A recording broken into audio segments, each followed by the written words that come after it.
میں نے جیسے ہی دروازہ کھولا تو دیکھا کہ سامنے والوں کا لڑکا کھڑا تھا۔ مجھے لگا تھا کہ اسفند ہوگا۔ اس لڑکے کو میں غصے سے گھور رہی تھی۔ اس نے مجھ سے کہا، کیا مجھے اندر نہیں آنے دو گی؟ اسی وقت اماں وہاں پر آ گئی اور کہنے لگی، باہر کون ہے؟ میں نے دروازے سے ہٹ کر پورا دروازہ کھول دیا تو اماں اس لڑکے کو دیکھ کر بولی، ارے ابرار، تم آئے ہو، چلو جلدی سے اندر آ جاؤ۔ تمہاری اماں نے بتایا تھا کہ تم تو نوکری کے لیے جانے والے ہو، تمہاری تو نوکری لگ گئی ہے۔ ابرار کے ہاتھ میں ڈونگا تھا اور وہ اندر آیا اور اس نے وہ ڈونگا اماں کو پکڑا دیا۔ میں حیران ہو رہی تھی کہ اس کے اور اب اماں کے بیچ کب سے اتنی شناسائی ہو گئی کہ اماں اسے اندر آنے کا کہہ رہی ہیں، ورنہ اماں تو اس معاملے میں بہت سخت تھیں۔ میرے چہرے پر حیرت دیکھ کر اماں نے کہا کہ اتنا حیران کیوں ہو رہی ہو؟ جاؤ جلدی سے اندر سے شربت ڈال کر لاؤ، بچہ بیچارہ گرمی میں کھڑا ہوا ہے۔ مجھے اس بچے بیچارے پر شدید غصہ آ رہا تھا۔ میں تل ملاتی ہوئی اندر چلی آئی۔ وہ اماں کے ساتھ بیٹھ کر نہ جانے کون کون سی باتیں کر رہا تھا۔ تھوڑی ہی دیر بعد اسفند بھی آ گیا، پھر وہ تینوں مل کر باتیں کرنے میں مصروف ہو گئے۔ اسفند سے مل کر تھوڑی دیر بعد وہ چلا گیا۔ میں نے اماں سے کہا، اسے گھر پر بلانے کی کیا ضرورت تھی؟ آپ نے اسے اندر کیوں آنے دیا؟ اماں بولی، ارے اتنا غصہ کیوں کر رہی ہو؟ وہ ہماری پڑوسن کا بیٹا ہے، بہت ہی شریف اور نیک انسان ہے۔ اماں کی بات سن کر میں دانت چبا کر رہ گئی۔ کتنا وہ شریف تھا یہ میں بہت اچھے سے جانتی تھی۔ پھر سارا وقت میں غصے میں رہی۔ اسفند میرے لیے شہر سے بہت سی چیزیں لے کر آیا تھا، پھر بھی میرا موڈ ٹھیک نہ ہوا۔ شام کو جب ابا گھر آئے تو میں نے ابا کو ساری بات بتا دی۔ ابا بولے، ارے میں تمہیں بتانا ہی بھول گیا تھا، میں نے اس کے ابا سے بات کی تھی، ایسا کوئی مقصد نہیں تھا، تم کیوں غلط سوچ رہی ہو؟ وہ لوگ تو دراصل بہت ہی اچھے اور نیک اور شریف ہیں۔ اماں کو بھی جب بات پتہ چلی تو اماں نے مجھ سے کہا، بیٹی اس دن اس کی ماں یہاں پر آئی تھی، وہ دراصل تمہارے رشتے کی بات کرنا چاہتی ہے، لڑکے کو تم پسند ہو اور ہمیں بھی لڑکا پسند ہے، اتنا بھی کیا سوچنا، اور اس نے اس دن کے بعد سے تمہیں پریشان تو نہیں کیا نا؟ دوبارہ انہوں نے سیدھے طریقے سے آ کر بات کی ہے تو ہم بھی آگے سے بدتمیزی نہیں کر سکتے۔ اس رشتے کے بارے میں تمہارے ابا سے بھی میں نے بات کر لی تھی، ہم سوچیں گے اور پھر جواب دیں گے، کوئی جلدی نہیں ہے۔ میں نے اماں سے کہا کہ میں اس لچے لفنگے سے بالکل شادی نہیں کرنا چاہتی ہوں۔ اماں بولی، دھیرے بولو، ساتھ والوں کے گھر آواز چلی جائے گی۔ میں نے اماں سے کہا، جاتی ہے تو جاتی رہے، وہ اوپر کھڑے ہو کر مجھے سیٹیاں مار رہا تھا اور اب اس کے بعد فوراً سے رشتہ لے کر آ گیا۔ میں اس کی اس دن والی حرکت اب تک بھولی نہیں تھی اور کچھ مجھے اس سے چڑ بھی محسوس ہونے لگ گئی تھی۔ خیر، اماں نے مجھ سے کہا، سوچ لینا اس بارے میں، ہماری طرف سے کوئی زبردستی نہیں ہے، لیکن ہمیں بھی لڑکا پسند ہے، اچھا شریف ہے اور اچھی نوکری لگ رہی ہے اس کی، محلے کی ہر عورت چاہتی ہے کہ اس کی بیٹی کی شادی یہاں پر ہو جائے، لیکن وہ لوگ خود چل کر ہمارے پاس رشتہ لے کر آئے ہیں، اس سے زیادہ تمہیں کیا چاہیے؟ اور وہ ویسے بھی تمہارے بھائی کا اچھا دوست ہے، تمہارے بھائی سے بھی بات ہوئی ہے، وہ پوری طرح سے راضی ہے۔ چلو اب منہ بت بناؤ، آؤ میرے ساتھ کھانا لگواؤ، اسفند کافی بھوکا ہے، وہ بتا رہا تھا اس نے صبح ناشتہ بھی نہیں کیا۔ اماں کی بات سن کر میں کچن میں آ گئی اور اماں کے ساتھ کھانا لگوانے لگی۔ ہم نے اچھے ماحول میں کھانا کھایا۔ ساتھ والوں نے کڑی بھیجی تھی، مجھے پسند تو بہت تھی لیکن وہ بدتمیز انسان لے کر آیا تھا، اس لیے میں نے کڑی کو ہاتھ بھی نہیں لگایا۔ مجھے اس پر پتہ نہیں بلا وجہ غصہ آئے جا رہا تھا، اور جب تک یہ غصہ ختم نہ ہوتا میں تب تک اس کے بارے میں کچھ اچھا سوچ ہی نہیں سکتی تھی۔ دوسری طرف اس بوڑھے آدمی کے پاس میں روزانہ جاتی اور تھوڑی دیر بیٹھ کر بات چیت کرتی۔ اسفند بھی ایک دو بار اس کے پاس بیٹھ کر بات چیت کر کے اٹھ گیا تھا۔ جب میں نے بھائی سے پوچھا کہ آپ کو کیا لگتا ہے، ان کا دماغی توازن خراب ہے یا پھر وہ جان بوجھ کر اس پودے کو اپنی بیوی بولتے ہیں، بھائی کہنے لگے، ارے یار چھوڑو، بڑھاپے میں ان کا دماغ خراب ہو رہا ہے اور کچھ نہیں، مجھ سے تو ان کے پاس بیٹھا بھی نہیں جاتا، چلو تم اپنے کام پر توجہ دو، تمہارے پیپرز ہونے والے ہیں نا۔ لیکن میرے دماغ سے انکل نکل ہی نہیں رہے تھے، نہ ہی انکل اور نہ ہی ان کی باتیں۔ میں روزانہ کھڑکی سے اس پودے کو دیکھتی اور پھر سوچتی کہ انکل اس پودے کو اپنی بیوی کہتے ہیں، یہ تو ایک پودا ہے، باقی معاملات میں تو انکل کا دماغ بالکل ٹھیک ہے، تو ایک پودے کو اپنی بیوی کیوں کہیں گے؟ کتنی عجیب سی بات ہے نا۔ لیکن اماں مجھے منع کرتی کہ وہاں جا کر ان کے پاس بیٹھنے کی کوئی ضرورت نہیں ہے، وہ ہمارے مالک مکان ہیں، اس سے زیادہ کچھ نہیں۔ ایک دن میں چھت پر کپڑے پھیلانے گئی تو سوچا کہ ساتھ میں چھت کی صفائی بھی کر لیتی ہوں، مہینے میں ایک بار صفائی کرنا ضروری تھا ورنہ سارا کچرا نیچے کی طرف آ جاتا۔ ابھی میں صفائی کر ہی رہی تھی کہ اسی وقت مجھے دوسری چھت پر ابرار ٹہلتا نظر آیا۔ شام کا وقت ہو رہا تھا اور اس وقت موسم کافی بہتر تھا۔ اسے دیکھتے ہی میرا حلق تک کڑوا ہو کر رہ گیا۔ میں نے غصے سے منہ پھیر لیا اور زور زور سے جھاڑو مارنے لگی۔ میرا غصہ دیکھتے ہوئے وہ وہیں سے مسکرا رہا تھا اور اس کی مسکراہٹ پر میرا دل کر رہا تھا کہ اس کا منہ نوچ لوں۔ اگلے دن وہ دوبارہ سے ہمارے دروازے پر کھڑا تھا۔ اب ہاتھ میں اس نے نہ جانے کیا پکڑا ہوا تھا۔ روزانہ کچھ نہ کچھ دینے کے بہانے آ جاتا تھا اور اماں اس کی آؤ بھگت میں لگ جاتی تھی۔ میں غصے سے تل ملاتی رہتی تھی۔ جب وہ جانے لگا تو میں بھی اسی وقت کالج کے لیے نکل رہی تھی۔ پتہ نہیں اتنی صبح سویرے کیوں آ گیا تھا۔ مجھے باہر نکلتے دیکھ کر کہنے لگا، مجھے تم سے 2 منٹ کے لیے بات کرنی ہے۔ اگر تم میری بات سن لو تو تمہاری ساری غلط فہمی دور ہو جائے گی۔ پہلے تو میرا دل بالکل بھی نہیں کیا کہ اس کی بات سنوں، لیکن پھر میں نے سوچا سن ہی لیتی ہوں۔ میں نے منہ بناتے ہوئے اس سے کہا، جی فرمائیے۔ میرے ایسے تیور دیکھ کر وہ مسکرا دیا۔ وہ ایک نمبر کا ڈھیٹ تھا، بالکل ڈھیٹ ہٹی۔ میں جتنا غصہ کر لیتی وہ آگے سے مسکراتا ہی رہتا تھا۔ اس پر کوئی اثر ہی نہیں ہوتا تھا میرے غصے کا۔ پھر اس نے مجھ سے کہا، دیکھیں اس دن جو ہوا اس کے لیے میں معافی مانگتا ہوں۔ دراصل میں موویز بہت دیکھتا ہوں اور انہی کو دیکھ کر میں انسپائر ہو گیا تھا اور میں نے اسی لیے یہ طریقہ اپنایا۔ آپ کو پسند تو میں کافی عرصے سے کرتا ہوں، لیکن مجھے لگا کہ آپ کو اپنی پسند بتانے کا یہی طریقہ ہے۔ مگر اماں نے اس دن مجھے یہ کرتے دیکھ لیا تھا اور پھر انہوں نے مجھے سمجھایا اور میرا رشتہ لے کر آپ کے گھر آ گئیں۔ میرا کام تو آسان ہو گیا، لیکن آپ مجھ سے ناراض ہو گئی ہیں۔ اب اس غلط فہمی کو دور کر دیں۔ قسم اٹھوا لیں میں بالکل بھی ایسا نہیں ہوں، نہ ہی لچا لفنگا ہوں جیسا آپ میرے بارے میں کہتی ہیں۔ اس کی بات سن کر میں فوراً سے گڑبڑا گئی کہ آخر اسے کیسے پتا چلا کہ میں اسے لچا لفنگا کہتی ہوں۔ اس وقت میں نے اسے ٹال دیا اور گھر آ کر اس کے بارے میں سوچنے لگی۔ وہ ہر لحاظ سے بہتر تھا، اس کے گھر والے بھی اچھے تھے، تو انکار کی کوئی وجہ نہیں تھی۔ اس لیے اگلے دن ہی میں نے اماں کو شرماتے شرماتے ہاں کر دی۔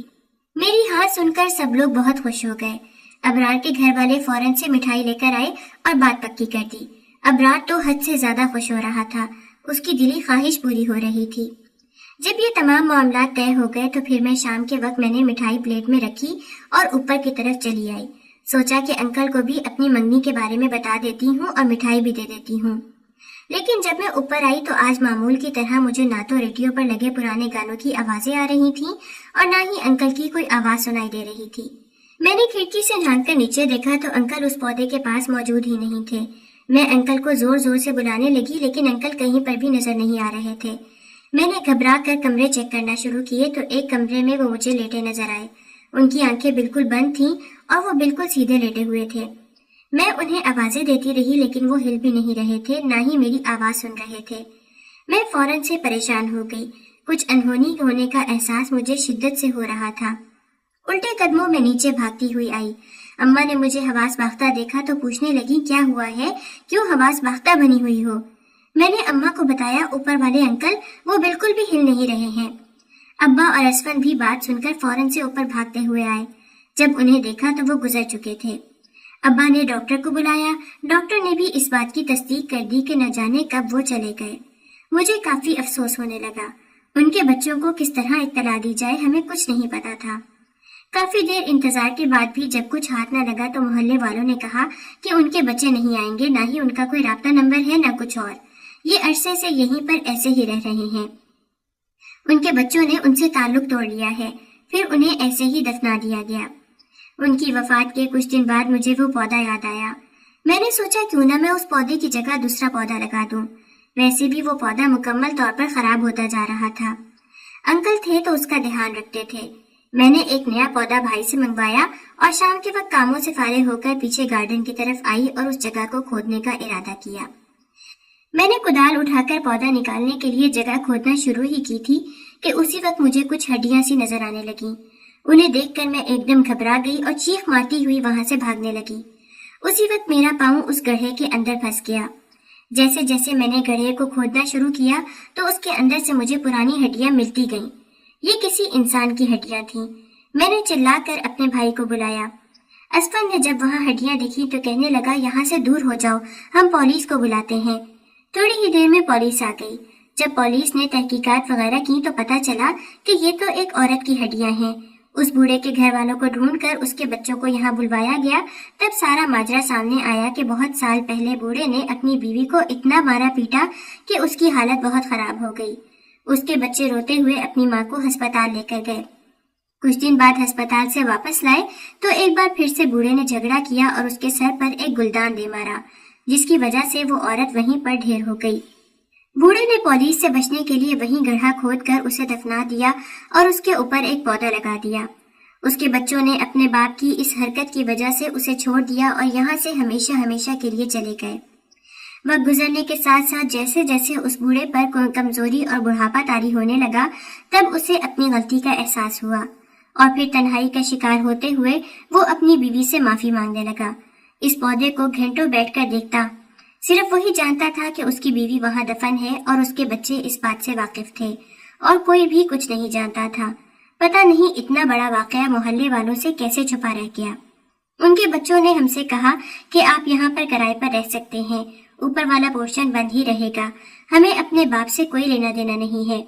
اماں اور ابا نے انہیں سمجھایا کہ اس طرح سے تعلق نہیں توڑتے، وہ بہت مشکل حالات میں رہے تھے، لیکن ان کے بچے یہ کہہ کر چلے گئے کہ انہوں نے ہماری ماں کو مارتے ہوئے تو یہ نہیں سوچا کہ ایک دن وہ بھی اس حال میں آ سکتے ہیں۔ بہرحال ان کے جانے کے بعد اماں اور ابا نے اسفن بھائی کا بھی رشتہ طے کر دیا۔ بھائی کی پڑھائی مکمل ہو چکی تھی اور اب وہ جاب کرنے لگ گئے تھے۔ میری شادی پہلے رکھی گئی تھی اور بھائی کی بعد میں۔ ابرار اس شادی سے بہت زیادہ خوش تھا، ہر وقت مجھے چھیڑتا رہتا۔ میں مایوں بیٹھی تو مجھ سے 1000 بار کہتا کہ باہر آؤ، میں تمہیں ایک پل کو دیکھنا چاہتا ہوں، لیکن میں نے کہہ دیا کہ مایوں کی دلہن کو لڑکا نہیں دیکھ سکتا، لیکن وہ بضد تھا، اس لیے میں چھت پر اس سے ملنے آ گئی۔ مجھے دیکھ کر وہ بولا، میں تمہیں ہمیشہ خوش رکھوں گا، میں تمہیں مایوں کے روپ میں ایک بار دیکھنا چاہتا تھا، تم تو بہت ہی خوبصورت لگ رہی ہو۔ لڑکے پر بہت بڑا ظلم کیا جاتا ہے کہ مایوں کی دلہن اسے نہیں دکھائی جاتی۔